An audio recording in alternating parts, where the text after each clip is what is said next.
புண்ணிய புதன் அழகு தமிழ் கவிதை கழகத்தின் காலை வணக்கம் உங்கள் அனைவருக்கும்.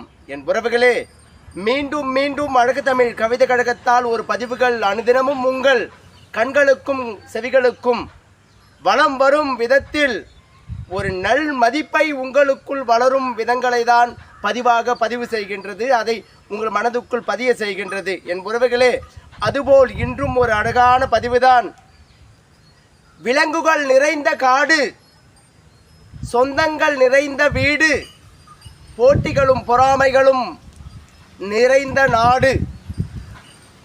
இந்த மூன்றும் அழகான வாழ்வியலை நமக்கு கற்றுத்தரும் பாடம். அது என்னவென்றால், வாழ்ந்திடுங்கள். வாய்ப்புகள் இருக்கும் பொழுதே உங்கள் இலக்குகளை அழகாக வழி நடத்தி விடுங்கள். இருக்கும் பொழுதே கிடைக்கும் வாய்ப்பை தக்க வைத்து வாழ்க்கைக்குள் நாம் வாழும் அழகான நெறிகளையும் கற்று நாட்டிற்கும் நற்பயன்கள் செய்ய வேண்டும் என இருக்கும் முறையதான் நமக்குள் அனுதினமும் அழகு தமிழ் கவிதை கழகம் அழகாக நடைமுறைப்படுத்த வேண்டும் என பதிவுகளை செய்து கொண்டிருக்கின்றது. அது உங்கள் மனதுக்குள் பதிய செய்து கொண்டிருக்கின்றது. என் உறவுகளே, எப்பொழுதும் நமக்குள் நாம் ஒரு நிலைக்குள் இருக்கும் அழகான தன்மையை அடைய போராட்ட குணங்களை நமக்குள் வளர்க்கும் நெறிகளை கற்றுக்கொண்டு விரிந்த இந்த மண்பரப்பு வாய்ப்புகள் செறிந்து கிடக்கின்றது. எடுத்து நீ அழகாக உன் வாழ்க்கையை நடத்திவிடு என சொல்வதை போல் அனுதினமும் ஒரு வாழ்க்கையை வாழும் நிலையை அதற்குள் நீங்கள் தன்மைக்குள் அழகாக நெறியாகும் முறையை கற்றுக்கொண்டால் போதும். என் உறவுகளே, வாழ்க்கை மிக அழகானது என்றால் இந்த மண்தளமும் மிக மிக அழகானதாக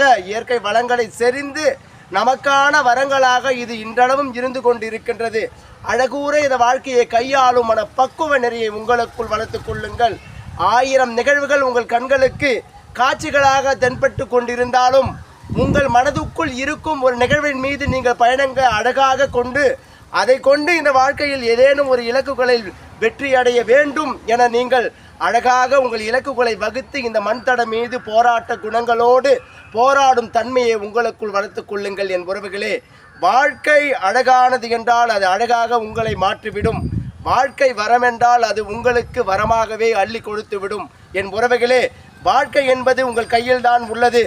வாழ்க்கை நீங்கள் வாழ வேண்டும் என்பதுதான் வாழ்க்கை. என் உறவுகளே, அழகான நினைவுகளை உங்களுக்குள் வளர்த்து கொண்டு சிறப்பான மனப்பக்குவத்தை உங்களுக்குள் அடையும் நிலையை கண்டு இந்த உலகம் பெரியது விரிந்தது எனக்கென நினைத்து அழகாக இந்த வாழ்க்கையை கையாளுங்கள்.